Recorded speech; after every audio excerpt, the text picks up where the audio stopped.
It's caught in the crossfire. It's caught in the crossfire. मनुष्य के रोने के पीछे पूरी तरह से विज्ञान काम करता है। आपको बता दें कि इंसानों के आंखों से आंसू किसी दुख, परेशानी या बेहद खुशी के मौके पर ही नहीं आते हैं, बल्कि ये किसी खास गंध या चेहरे पर तेज हवा के लगने के वजह से भी आते हैं। वहीं प्यास काटने पर आंसुओं का निकलना आम बात है। आज हम आपको इस वीडियो के जरिए ये बताएंगे कि हमारे आंखों से आंसू क्यों और कैसे आते हैं। Why and how do tears come from our eyes? वैज्ञानिकों ने आंसुओं को मुख्य रूप से 3 पार्ट में बांटा है। पहला पार्ट है बेसल टीयर्स।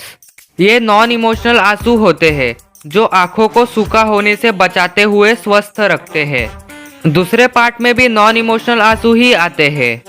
ये आंसू किसी खास गंध या प्रतिक्रिया से आते हैं, जैसे प्यास काटने या फिनाइल जैसी तेज गंध पर आने वाले आंसू। आंसुओं की तीसरी पार्ट पर हमेशा चर्चा होती रहती है। इसे क्राइंग टीयर्स कहते हैं। बता दें कि क्राइंग टीयर्स भावनात्मक प्रतिक्रिया के तौर पर आते हैं।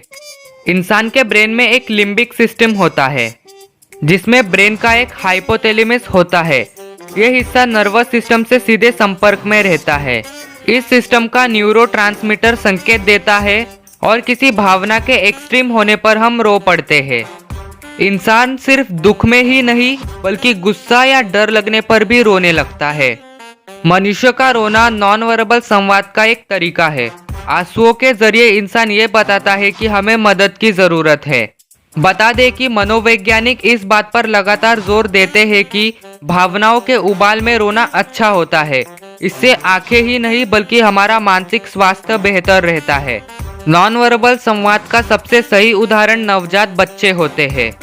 बच्चे जब भाषा नहीं जानते हैं तो रोने के माध्यम से नॉन वर्बल संवाद करते हैं और अपनी ज़रूरतों को बताते हैं।